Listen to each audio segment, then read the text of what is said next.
pour se barricader contre la menace russe. On va en parler notamment avec vous, Greg Phillips, parce que c'est vrai que cette semaine, alors c'était des drones à tout va dans le ciel du Danemark toute la semaine, drones non identifiés pour l'instant, c'est important de le rappeler, mais c'est vrai que ces incidents, ils interviennent alors que ces dernières semaines, il y a eu des intrusions de drones, alors la russe dans le ciel estonien, roumain, polonais, et hier, de nouveaux drones repérés au nord de l'Allemagne, près de la frontière danoise. Alors faut-il abattre ces engins volants? Menace-t-il la sécurité des pays de l'OTAN, de l'Union européenne? Il y a beaucoup de questions dans ce contexte international qui est tendu. Beaucoup de réponses, on l'espère, avec Grégory Phillips. Mais tout d'abord, on va justement partir en Allemagne pour rejoindre Salomé Hennon-Cohen qui va nous expliquer ce qui s'est passé hier soir. Alors non, et d'ailleurs cet incident a eu lieu dans la nuit de jeudi à vendredi, vous le disiez, à la frontière avec le Danemark, dans le land du Schleswig-Holstein, et rapidement une enquête a été ouverte par les autorités locales pour essayer de déterminer de quoi il s'agissait. Pour l'instant, on soupçonne une volonté de sabotage ou d'espionnage avec les survols de ces drones. Et d'ailleurs, la défense anti-drone en Allemagne est un vrai défi pour l'armée allemande. Un général de la Bundeswehr expliquait cette semaine à la télévision allemande ARD que cela était le plus grand défi d'ailleurs de l'armée, qu'elle n'était pas forcément très bien équipée pour faire face à cette menace. Et d'ailleurs, ce général a fait une comparaison assez étonnante. Il a expliqué qu'abattre des drones avec des missiles patriotes ou des avions de chasse reviendrait à abattre des moineaux avec des canons. Donc forcément, cela inquiète ici en Allemagne. Par ailleurs, les survols d'aéroports par des drones ont largement augmenté depuis quelques années. Il y en a eu déjà 144 de recensés cette année, contre seulement, entre guillemets, 99 en 2023, une menace grandissante donc.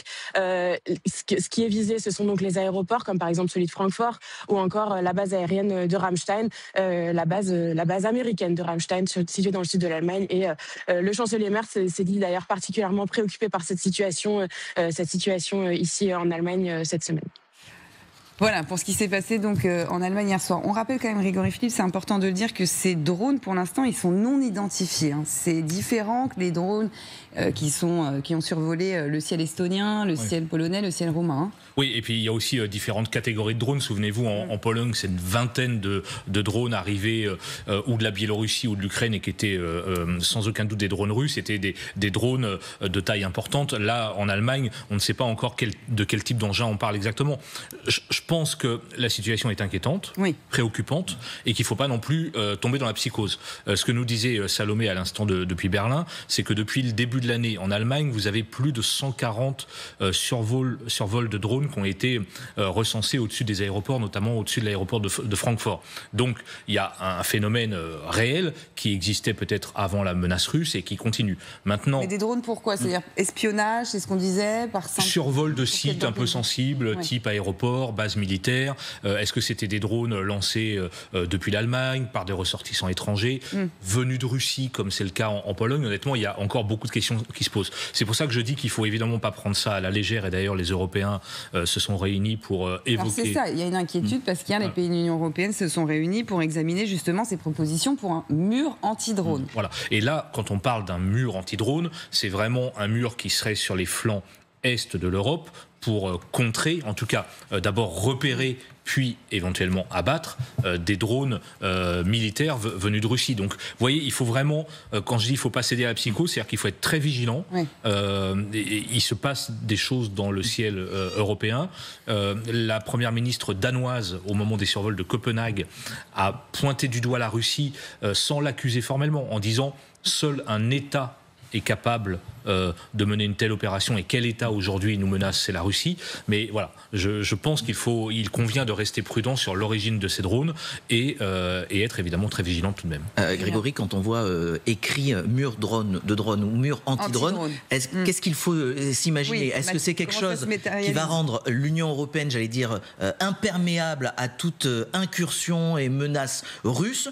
Ou est-ce que l'aspect technique est encore très flou et on n'y arrive pas encore, et c'est peut-être plus un signal ou un appel politique, j'allais dire, qui est lancé en quelque sorte? Non, alors ce ne sera pas un mur de Berlin, si vous voulez. C'est pas un truc en béton qui va faire 500 mètres de haut, évidemment, pour empêcher les drones d'arriver.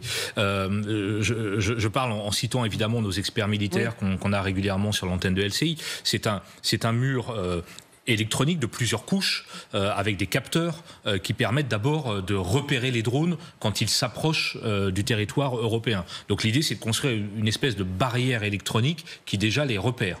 Et puis ensuite, il y a la deuxième question, c'est comment est-ce qu'on fait pour les neutraliser. Donc là, vous avez différentes couches aussi, où vous pouvez avoir, alors ça va simplement quasiment du tir de mitraillette jusqu'au missile. Et il faut décider de la réponse à apporter, sachant que ce que disait Salomé aussi, abattre un petit drone avec un missile, c'est comme abattre un moineau avec des canons. Avec un canon. Ça, c'est un général qui le dit. C'est un général allemand qui dit ça. Donc, il faut évidemment imaginer toute une série de réponses possibles. Et pour ça, on regarde ce qui se passe en Ukraine. Parce qu'évidemment... c'est intéressant, parce qu'ils ont convié hier l'Ukraine, en fait, presque en conseiller, en fait. Mais bien sûr. Finalement. Presque. Parce que, voilà, oui. Parce que ça fait 4 ans qu'ils sont confrontés à ce problème et qu'ils y réfléchissent et qui tentent d'apporter des réponses. Oui, parce qu'on sait que les drones, ça a été une nouveauté un petit peu dans la guerre. En tout cas, c'est vraiment une arme utilisée massivement. C'est un peu la première fois dans une guerre comme ça qu'on a été confronté. Et en 4 ans, l'évolution a été très rapide. Nos reporters qui, depuis 4 ans, couvrent ce conflit, nous racontaient au début de la guerre que c'était une guerre d'artillerie, de tranchées, etc. Maintenant, sur le front, c'est une guerre de drones. Il y a quasiment plus que ça. Et d'ailleurs, les soldats sur le front, c'est quasiment la menace principale maintenant, c'est les drones. Donc depuis 4 ans, les Ukrainiens réfléchissent à comment on fait pour lutter contre ça. Et c'est vrai que comme ils sont en état de guerre, dans une économie de guerre, ils vont très vite, ils inventent très rapidement des solutions techniques. On a diffusé hier soir sur LCI un reportage avec les ingénieurs ukrainiens qui inventent, grâce à l'intelligence artificielle, la guerre du futur. Et évidemment, ils ont acquis en 4 ans une expérience très solide et qu'ils sont prêts à partager avec nous, les Européens, quand nous, on est évidemment soumis à pour inventer des armes, des règles évidemment beaucoup plus strictes, parce qu'on n'est pas en guerre d'abord. Donc par exemple en France, il faut passer par la DGA, il faut faire valider le projet. On est sur des projets de 5 à 6 ans peut-être. En Ukraine, ils inventent un truc. 2 semaines après, c'est sur le front. Donc évidemment, l'expérience ukrainienne de lutte contre les drones peut nous apprendre beaucoup de choses. Et puis ça veut dire qu'on va acheter des armes à l'Ukraine, ça se termine comme ça? Oui, c'est tout à fait possible. L'Ukraine propose d'ailleurs, alors parfois... Des technologies en tout cas. Parfois des partenariats avec des entreprises françaises, mais oui... Avec Renault notamment. Oui, des technologies, parce qu'on parle notamment beaucoup d'intelligence artificielle dans ce genre de système, parce que je lisais ce matin, un expert expliquait que c'est vraiment entièrement automatique. Ça évite d'ailleurs d'avoir besoin d'une intervention humaine. Gwendoline de Bono, dans le reportage dont je parlais à l'instant, explique très bien avec les ingénieurs ukrainiens qu'ils sont en train d'inventer des drones qui prennent eux-mêmes la décision.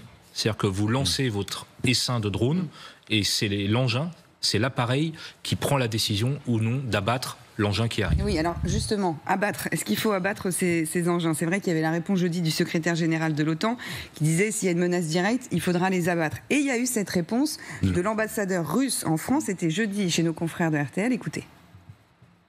Si on abattait un de vos avions, quelle serait la réaction de la Russie? Ça serait la guerre. Ça serait la guerre. Ce serait la guerre. Mais en fait, on se demande, c'est ce qu'attend la Russie ou pas? Quel est l'objectif d'envoyer? Quel est le but, en fait, finalement, des Russes, si c'est bien les Russes, en tout cas, c'est le cas pour la Pologne, l'Estonie, la Roumanie, je le rappelle, d'aller jusque-là? Alors attention, je fais un distinguo. La réponse de l'ambassadeur vient suite à la question si un avion russe arrivait dans le ciel européen, est-ce qu'il faudrait l'abattre? Mais est-ce que ce ne serait pas pareil avec un drone russe? Alors, pareil, la gradation de la réponse, selon que c'est un petit drone, que c'est un drone Shahed, que c'est un drone armé, ce qui fait évidemment une différence avec risque de mort civile, ou un avion, un MiG, qui vient survoler les villes de l'Est de l'Europe, évidemment, la réponse ne serait pas la même. Mais oui, on est... Comment dire les provocations, même si toutes ne sont pas clairement identifiées comme venant de Russie, sont russes. Enfin, la vingtaine de drones sur la Pologne venait de Russie. Quel est l'objectif ultime? La déstabilisation, d'accord, mais en fait, à un moment, là, si ça va trop loin, ils n'ont quand même aucun intérêt. Ou est-ce qu'ils en ont un? C'est ce qu'ils veulent? En fait, je pense, et je ne suis pas dans le cerveau de Vladimir Poutine, évidemment, mais que la stratégie est de nous tester.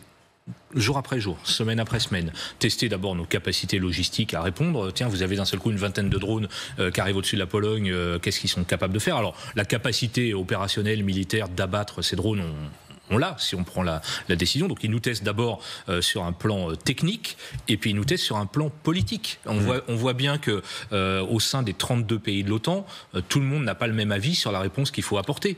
Vous avez Trump qui dit oui, s'il y a un avion, il faut l'abattre.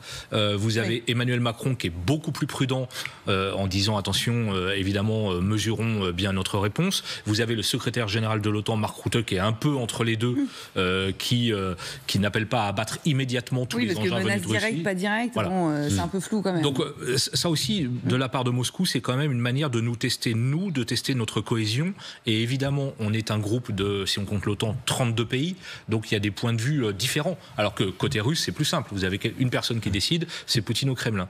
Donc je pense que jour après jour, ils vont multiplier les provocations et c'est à nous de bien nous positionner. Le mur anti-drone est une réponse. Le mur anti-drone est une réponse. Et Jean-Noël Barrot, qui sera d'ailleurs l'invité ce soir d'LCI, répondra sûrement à cette question. Ce sera à 20h40. Merci en tout cas, Grégory Phillips, pour cet éclairage.